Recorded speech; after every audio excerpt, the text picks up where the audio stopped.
Hello and welcome to Limitless, the show that brings you love and inspiration on a Saturday morning. And today we have an amazing guest. Obviously, this month is the whole of the month. We've been celebrating women, as you saw from the intro just now. And indeed, we have had some powerful women on the show. And today is nothing less. We have an amazing guest. And as you can see, I've got my flowery dress on. Today is officially the first day of spring. So it's going to be a very warm, very warm and interesting show. We have today a lady called Omideyi, who is extremely inspirational in her life and in the work that she does in the community, and just the strength within her will just be exuding through.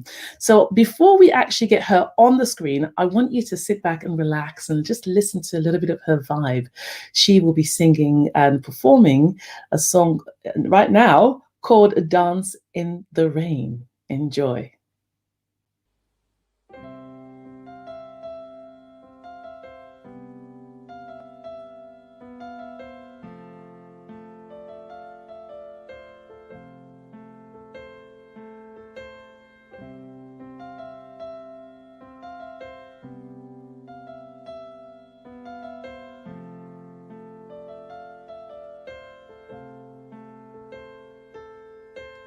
When the rain falls, when the clouds form, it's time for a new thing. It's time for a new thing.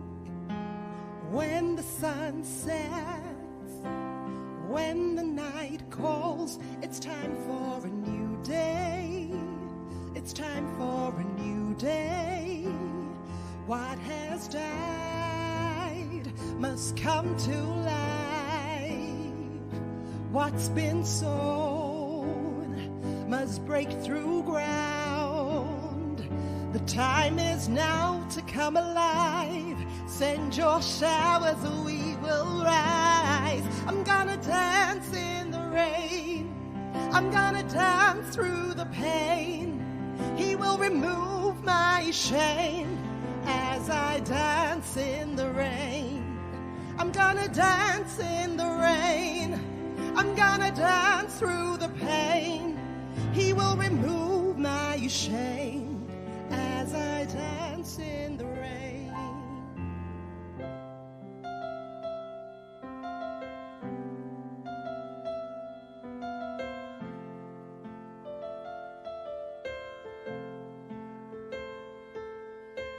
Pressure comes through, fire burns blue. It's time for a new thing.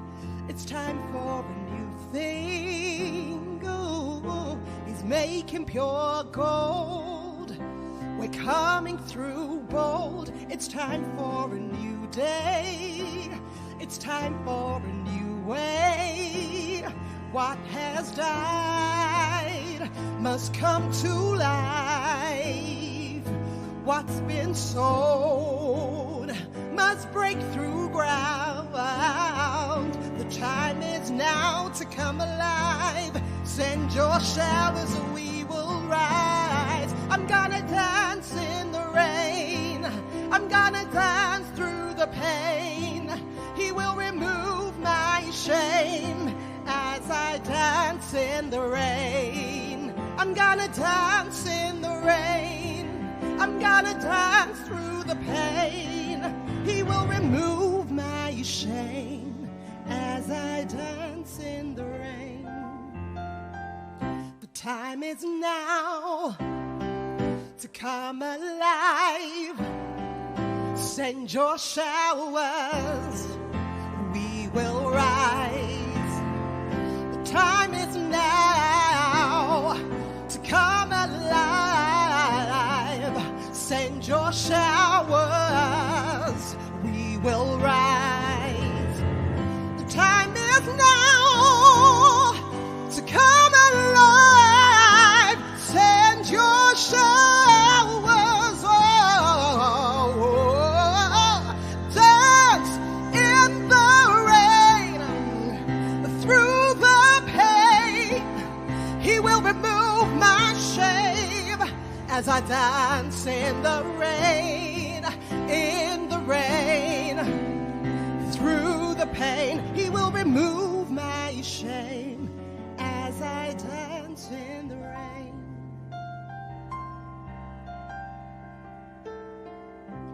time is now to come alive. Send your showers, we're gonna rise. The time is now to come alive. Send your showers, we will rise. The time is now. The time is now. The time is now. The time is now. It's now. It's now. It's now.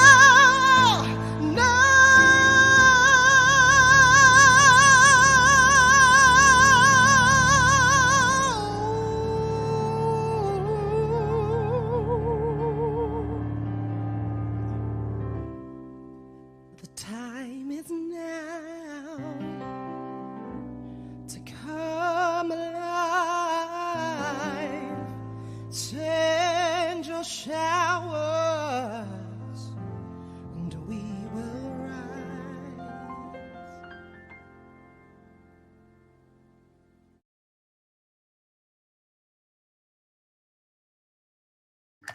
Oh, wonderful, wonderful. And that was the wonderful Anu Omideyi singing Dance in the Rain. What a beautiful, powerful voice.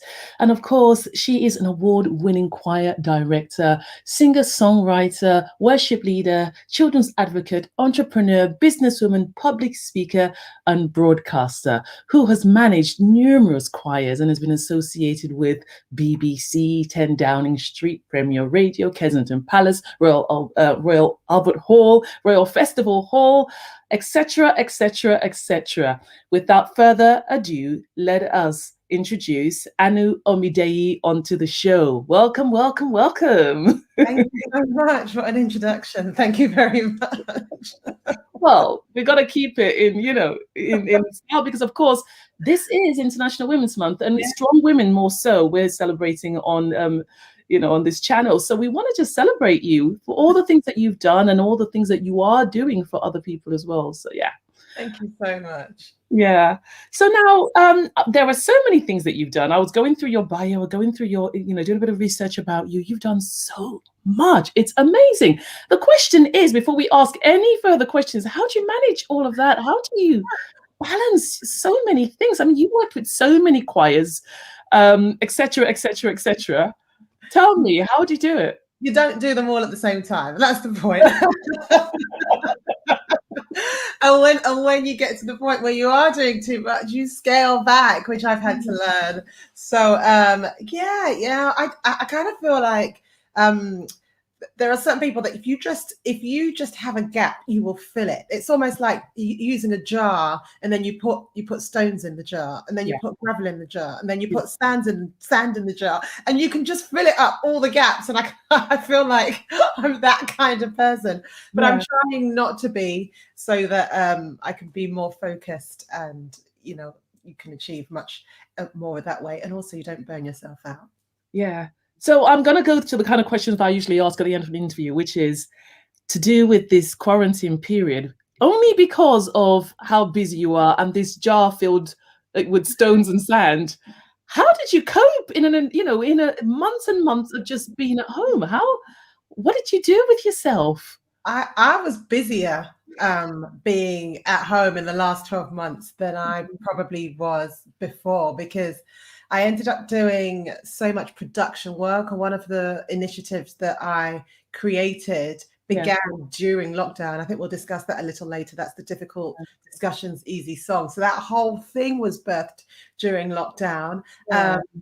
My students and projects increased during lockdown over the interwebs, and just the number of things that I have ended up doing has actually scaled up. So I've had to cut some things back. So it's been quite I would imagine moving everything online would actually mean you're limitless now. You can do so many things, more so than you could before, because you can That's pretty right. much just click a button, and then once that's ended, you click another button, right?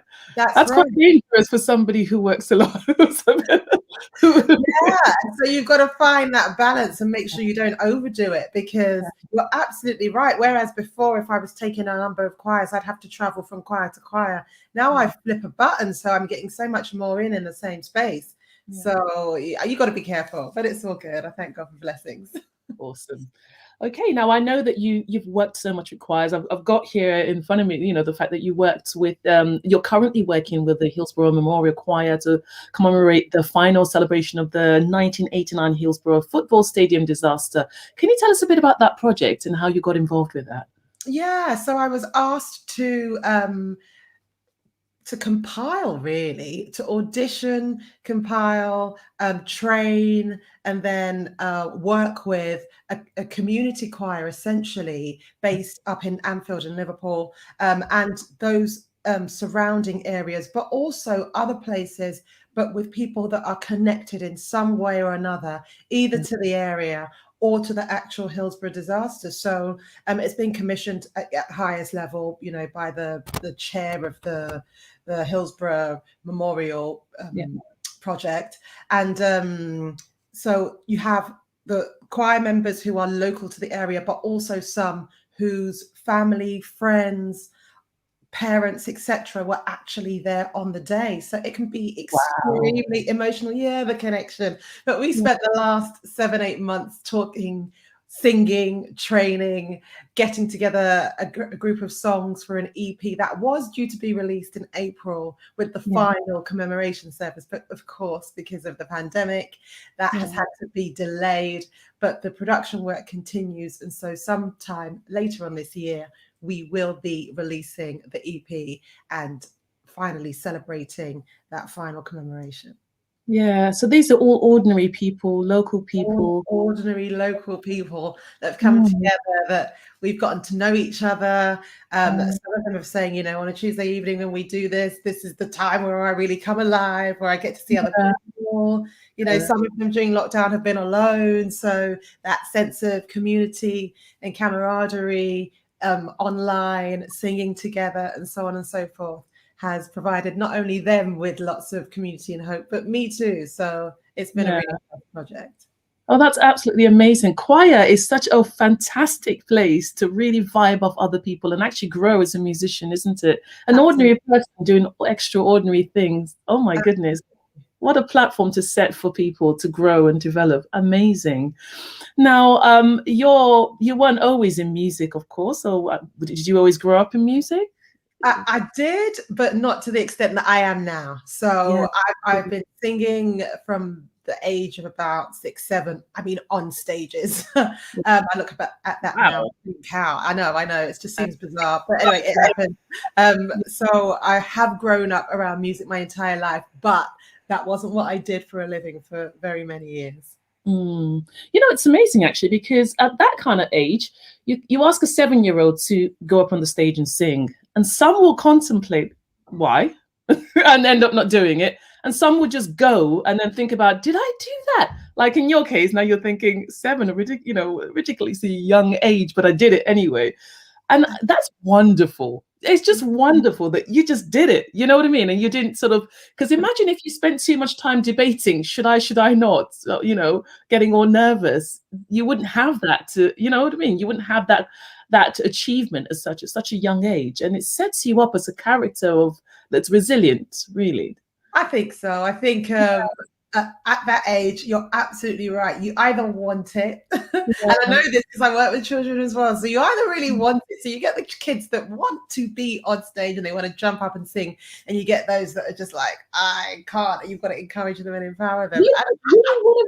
Were you one of those kids that just wanted to get on the stage, or what's the process that very day stepping on that stage? Can you remember? Honestly, I can't remember the detail of it. I just remember that I was doing it. So I couldn't honestly answer what it felt like to jump on stage at that age. But I do remember just really wanting to sing. So I remember seeing singers who were amazing and had big voices and just wanting to have a big voice and wanting to sing like they did. So I'd spend all my time just practicing and singing and singing and singing. And I think that's why my parents were like, oh, you do this at home all the time. Why don't you just get up on stage and do it?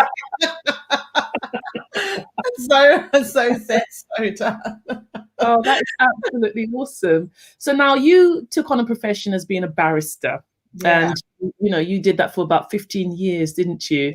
Yeah. Now, I obviously found out that you were one of the youngest Black, was it? Directors, yeah, in Furniville Chambers of London, which is like a very prestigious, very, very prestigious group. Now, tell us a bit about that, working in that world, in that area, which is very different from music, obviously.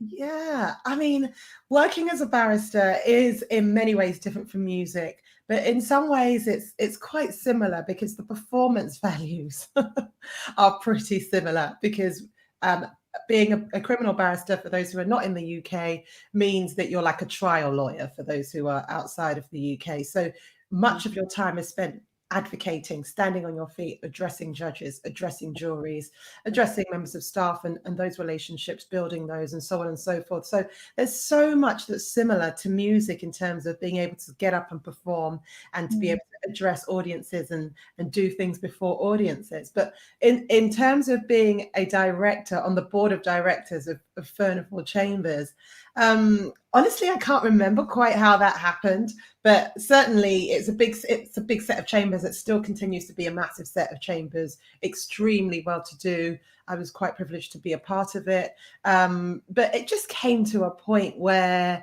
things were happening, change was happening in chambers, and people were being moved around a bit. And so it was time for elections onto the board of directors. And for some reason, I was elected on.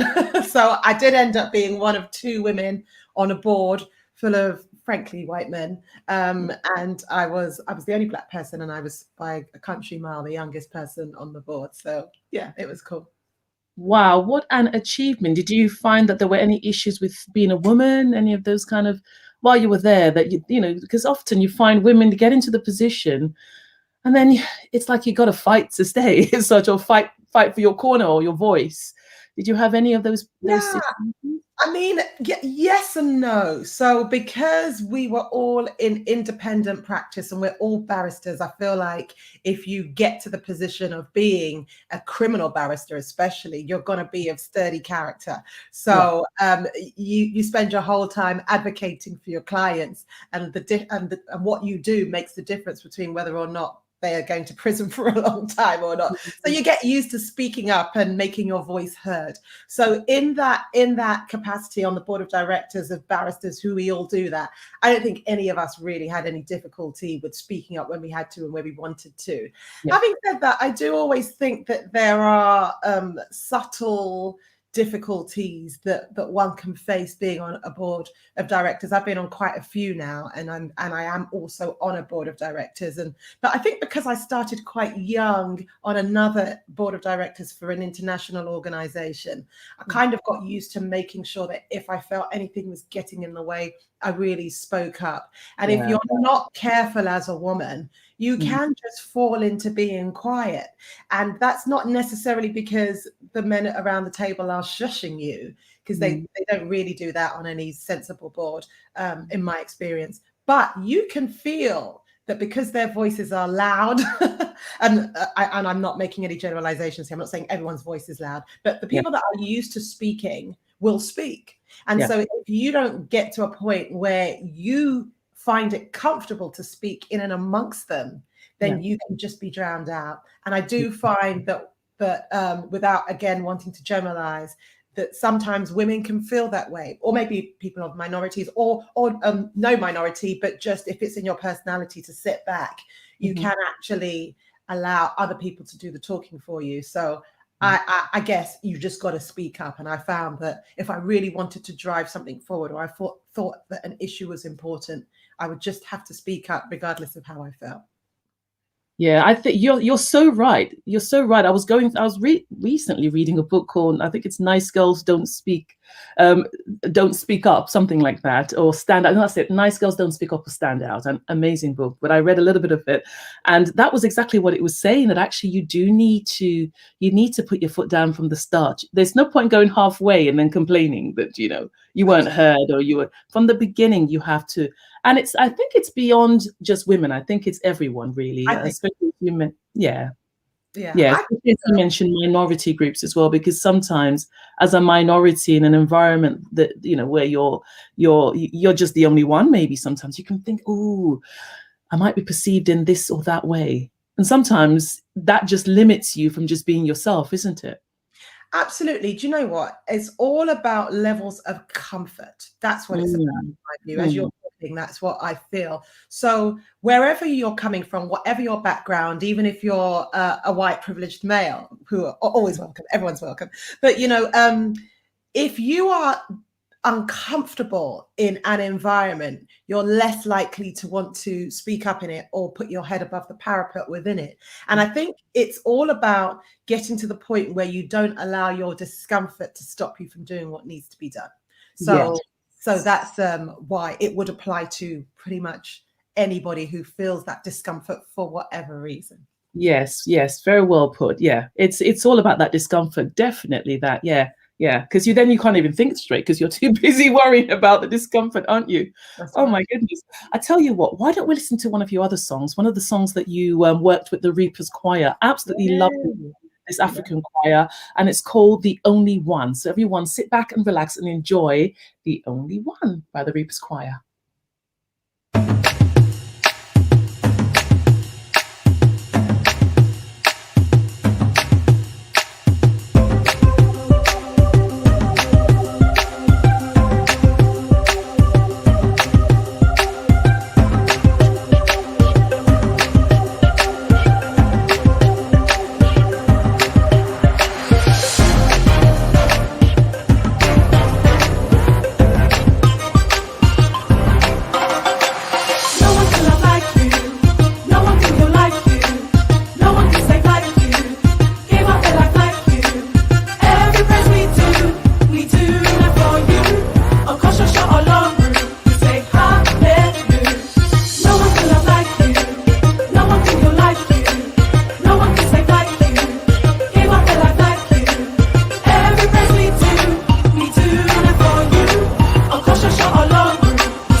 Oh, that is wonderful. I know. Oh, memories.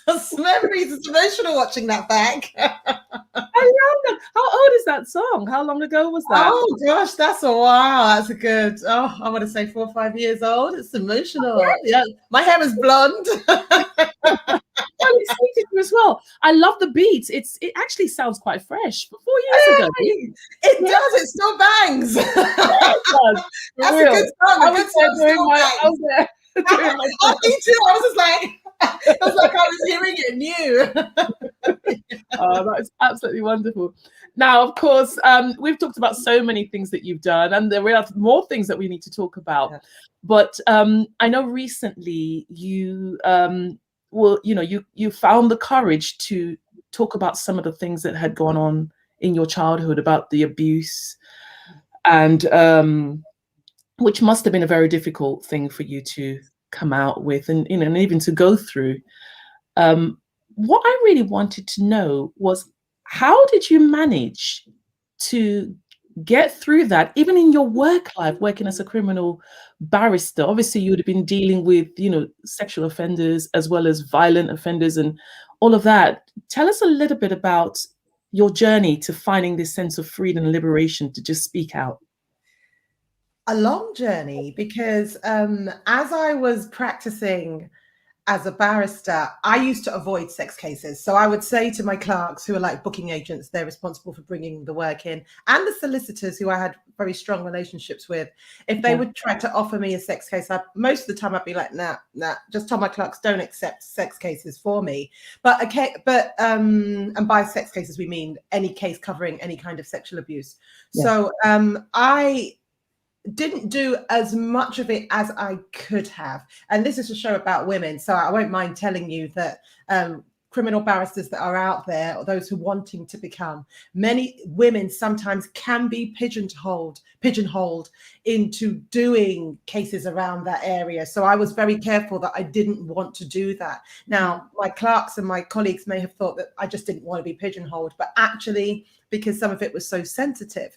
And there is a part of you that is really compartmentalized. And I would say that I spent most of my life living that way, frankly, where you would just cut off part of your experience and your emotions dealing with that difficult side. And I've come to realize that that is a very normal way of dealing with things, because our body wants to protect us from trauma that we've suffered. And so in order to function, often it will shut off the things that are painful, although there will be telltale signs in other areas, but still it'll shut it down so that you can function. And that's what I did, because when you're dealing with other people's lives as a barrister, which I took really seriously, dealing with other people, because it was never about you as a barrister. That's the first thing that a good teacher will tell you, that it's just not about you, it's about your client. So you're thinking about your client, you're thinking about the best way to advocate and on their behalf,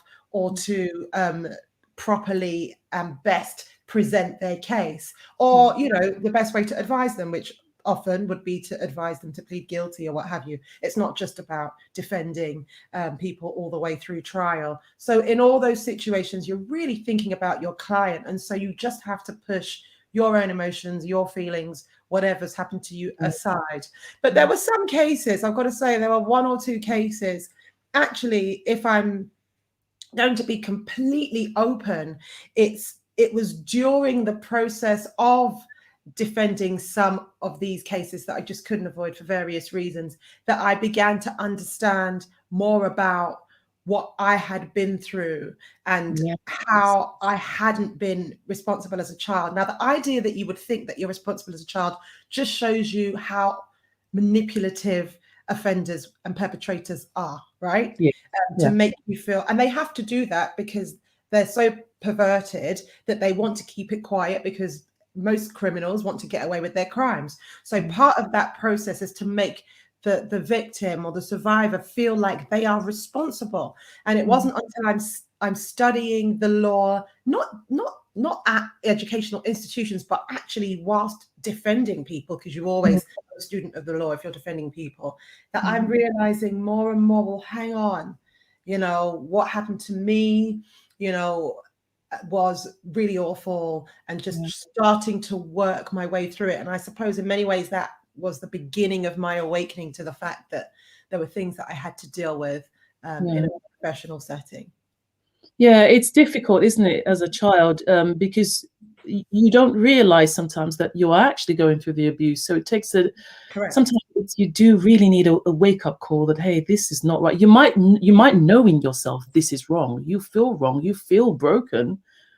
But as you said, you're blaming it on yourself, and you didn't, and you don't even know what's right or wrong because you're a child and you're learning from the adults. That's exactly right. Yeah. So what stage did you actually realize that it was abuse then? When was the first sign where you thought this isn't right? Oh, it's difficult. And I think that that's such a good question. Thank you for asking it, because what happened, I think, was that it was at various stages of my life. So not just as a child, I spoke up as a child, right? So it came to light as a child, but that was after years. So that was a long time. And as you've just said, what perpetrators often do is that they normalize it for you. They make it feel like this is normal life. So it must be kept secret. It must be kept hidden, or else you'll suffer consequences. But, you know, the way that they operate is to make it feel and look normal, even though you know that you're being oppressed, and you know that this is awful and you don't want the experience, and so on and so forth. So at a time, I come to the realization that this is awful, and it's no longer what I can be quiet about, right? But that's as a child. As an adult, as a teenager, I don't think I'm really paying much attention to the effects of it. And into my 20s, 30s, again, it's gradually that you're thinking, maybe when doing some cases, there was a specific case I can recall that really made me think long and hard about things that had happened. But really, I wasn't really looking at grappling with it in any serious way until my late 30s, you know. And so it's taken me until my 40s to sort of really think about this and think, well, I actually need to do something about it. So the realization comes on at different stages. And again, this may well be yourself, your body protecting you, just enabling you to carry on with life as normal. Because sometimes if that realization comes on in one big whoosh, it can be too much to take on. Yeah. You know, it's amazing actually, because we look at women like you and we think, wow, they've done so much. It's something that your career is aspirational, and what you're still doing, is admirable. But the thing is, as a Christian, how were you able? How did your faith help you? Because you've done so much, and I'm just trying to figure out how you've been able to break limitations like you have, and just push doors open, and still, do so much, carrying all that weight, that emotional weight, or, rather hiding it or coping with it. How has your faith been able to help you? Has it come into play at all? Yeah, of course. I mean, I don't think I would be here without the grace of God and without the faith. I genuinely say that. I know some people say, oh, but this is the truth. I mean, I just wouldn't be here. I just wouldn't have been able to cope and navigate all the vicissitudes, the ups and the downs of life, right, that come with having to deal with this kind of background, without being able to develop my own relationship with God. I think that is so crucial. I think we can't mortgage our relationships with God to anybody else. We can't leave it to our pastors or our reverends or our family members to tell us who God is. If we don't have that own personal relationship with him, I think it would be very difficult for me to have come through to this point, because in your darkest hours, when you're not speaking to anybody, which is a lot of it, if you've suffered through something like this, I mean, people deal with it in different ways, so I don't like generalizations, but certainly for me, and you're dealing with a lot of it in your own private thoughts, on your own, you have to be able to speak to God yourself in those situations, and be able to hear from him yourself and feel that kind of relationship and feel that closeness that ultimately carries you through. Because when I look back on it, I think, how did I have the strength? How did I manage it? I listen to your questions and people that have asked me this several times before. How are you defending people that are accused of doing the very thing of that you suffered, and defending them passionately, by the way, and successfully often? And you know, and I look back and I say, can only have been the grace of God to be able to even separate it in my mind, to say, well, you're not my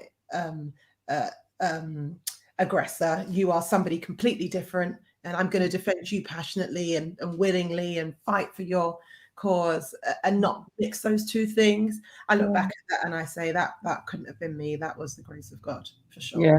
Because actually the statistics show that most people that go through what you've gone through usually go to substance abuse or all sorts of other issues. And so it just has to be God. It has to be. I was thinking this. I was like, oh my goodness, this is the grace of God all over this. And that's just so amazing, you know, as to with everything, to then be able to stand and say, you know what, I'm a shining example of what God can actually do with us. You know what I mean?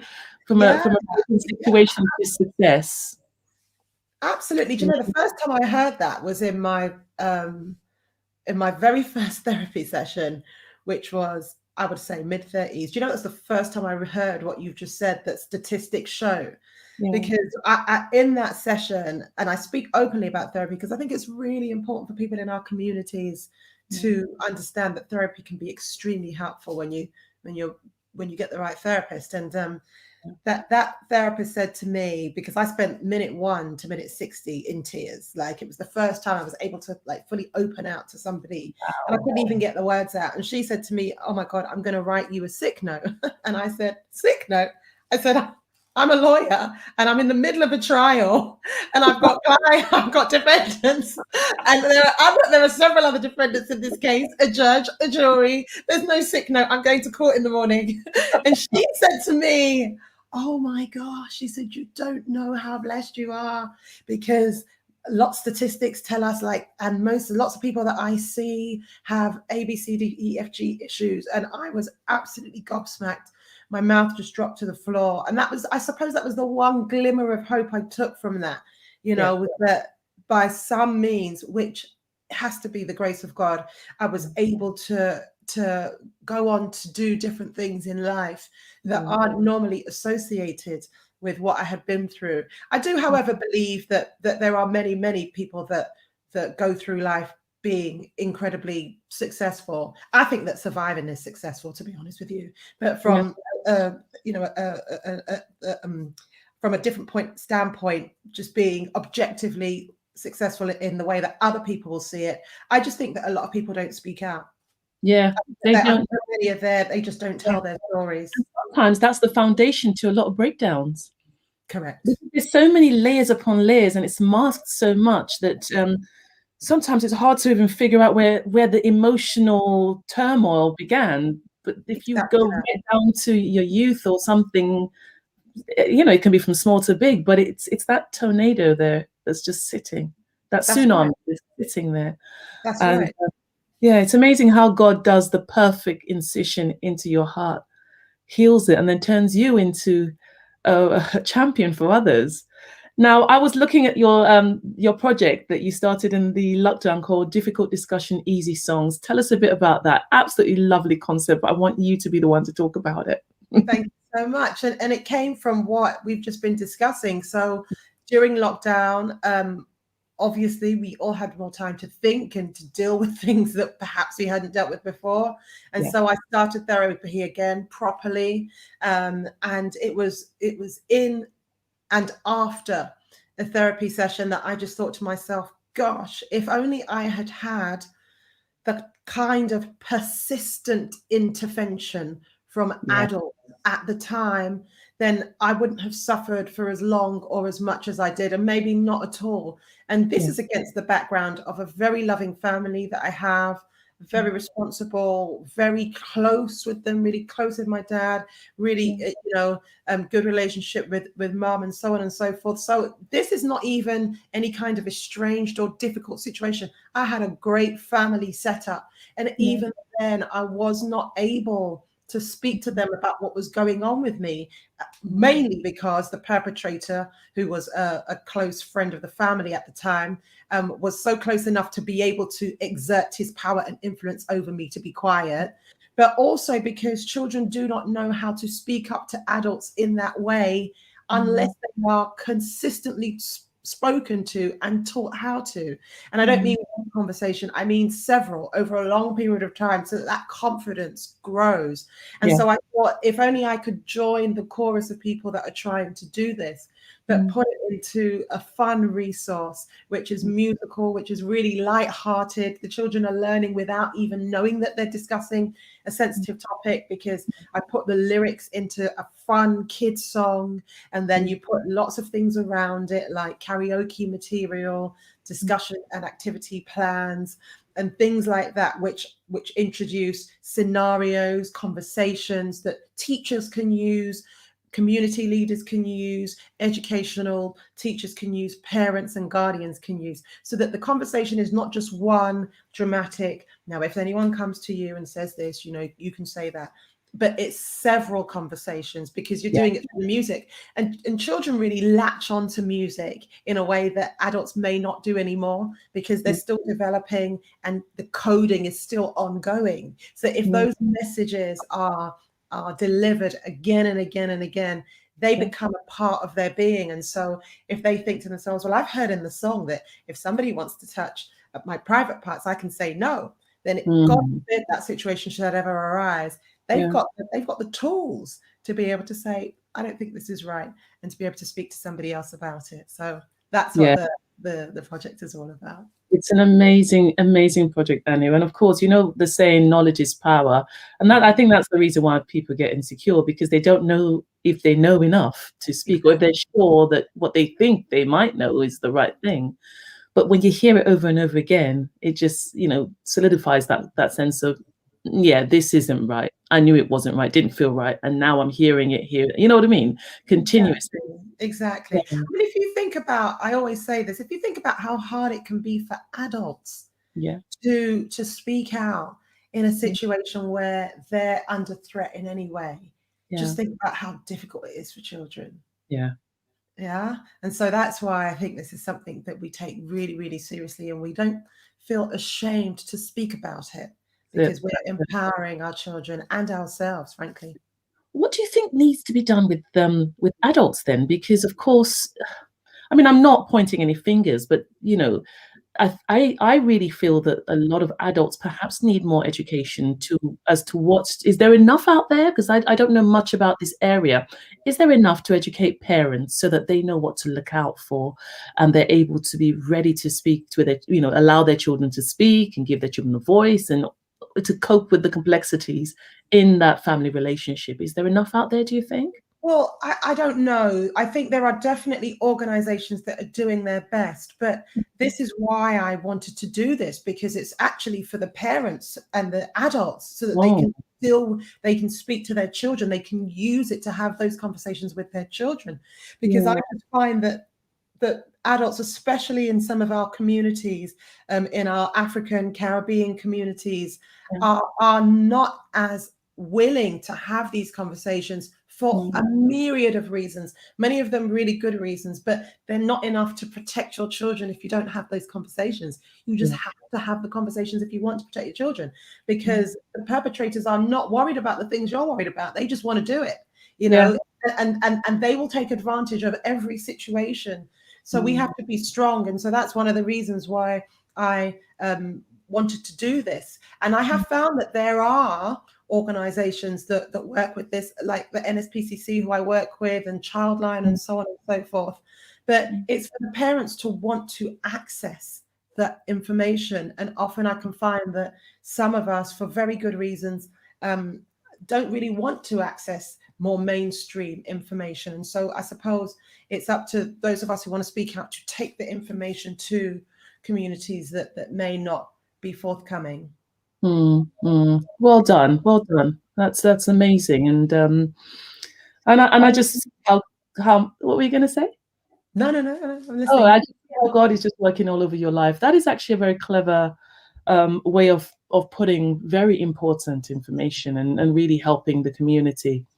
Now, I know that you've just released a single, and of course, your solo EP, your first one was released in 2018, which won, a lot of critically acclaimed by Premiere and numerous other platforms. So you've got this new song, which I've been hearing so much about, and I can't wait to hear it, called "The Only One." Tell us about that song and how you came around writing up the inspiration of what the download you received from God. Tell us a bit about that song, and then we'll listen to it. Okay, so it's called Back to You, and basically what it is, it's just sort of wrapping up all these themes that we've discussed together. Because when I put out the children's project, I got such a response from lots of adults and people in the community, reverends, teachers, lots, just pouring out saying this happened to me, this happened to me, this happened to me. And then obviously lockdown and all the things that have come through it, just lots of loss in one way or another, lives, jobs, friends, relationships, etc. And I just wanted to write a song that honestly reflected our journey as a world, really, during these difficult times, but wanting to lead people and their eyes back to God, to say, well, even if you're going through a situation that feels like fire, and that's taken from Isaiah 43:2, when you walk through the fire, it will not burn you. And when you walk through the waters, it will not overwhelm you. So even though we're going through these situations that are very overwhelming and very, very difficult, we can look to God and find our way back to him, because he will make a way in the wilderness. So it's a discussion and a prayer, but it also gives, I hope, honest language to our feelings and our situations, so that we're not just speaking as Christians from a place of victory, which is amazing, by the way, but it doesn't always encapsulate the journey. And I think the journey is important, so that people feel empowered to be able to be honest and have honest conversations with God. So that's how I arrived at Back to You. Awesome. Okay, without further ado, let us listen to Back to You. Enjoy.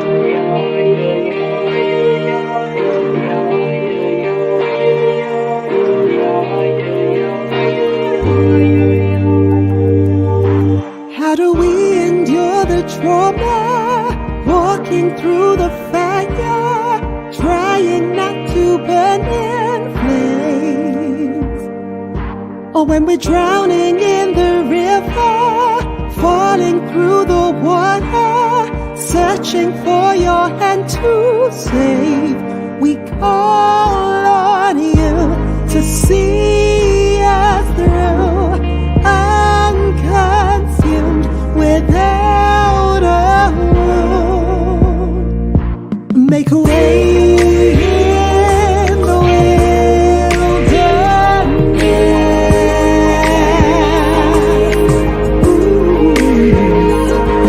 Let the river sweep the desert.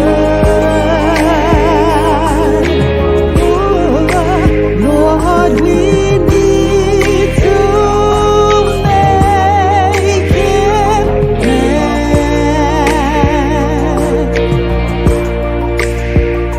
to you.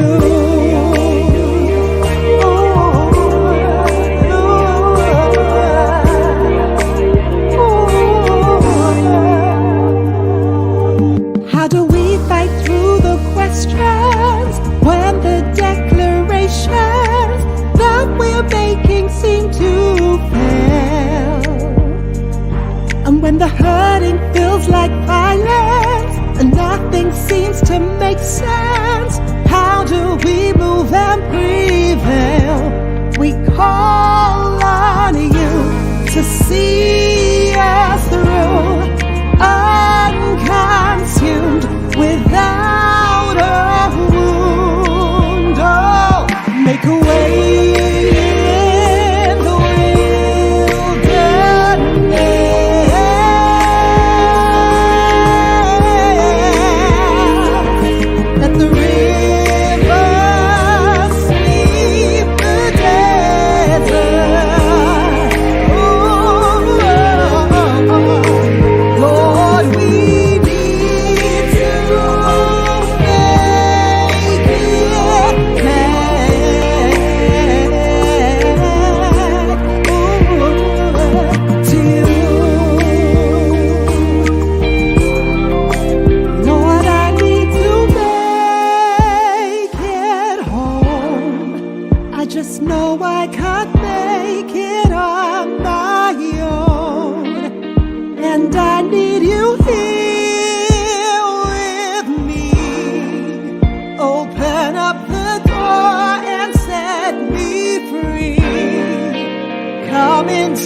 Wonderful, wonderful, Anu.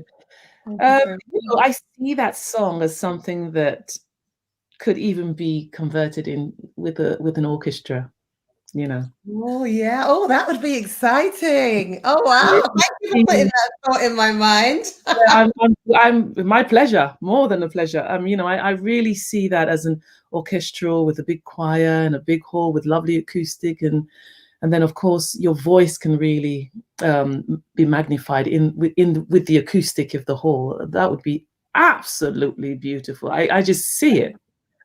Wow, thank And you. I'm looking forward to that.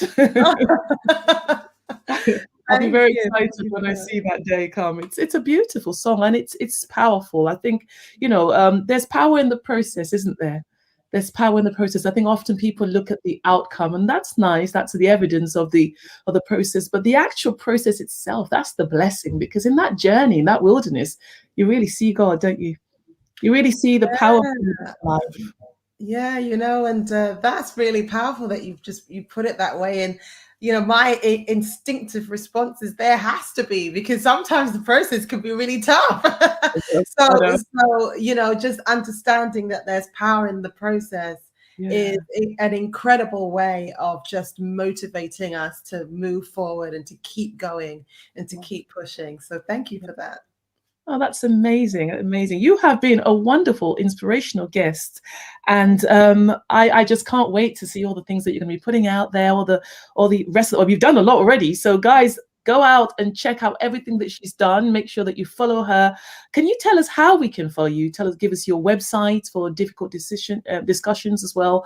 And everything that how we can kind of follow your movement and stay in connection. Yes, thank you so much. So for everything sort of music, choir, vocal coaching, worship leading, etc., you can hit me up on anuomideyi.com. And everything's there, and it even leads to the children's project as well. And all my social media handles are also Anu Omideyi, so at Anu Omideyi. So you can hit me up for those on those platforms. For the children's one directly, if you just want to go to that, it's difficultdiscussionseasysongs.com. But as I say again, if you go to my website, it'll take you there anyway. So wonderful. You have been an amazing guest and the perfect choice to add to our Strong Women's Month. So thank you so very much for coming on the show, Anu. Thank you so much for having me. I've really enjoyed it. And I look forward to seeing you again soon. Bye. Bye-bye. We have had an amazing time, haven't we? And of course, I want you to look out for everything that she's doing, because it's going to be absolutely amazing. I believe it will bless your life and just empower you as well. Now, we've got a show starting in 30 minutes time, so make sure you stay tuned to Limitless Extra. It will be amazing. We have a fashion stylist coming on the show to teach us how to prepare ourselves for the spring season. So in 30 minutes time, I will see you. Until then, God bless and goodbye.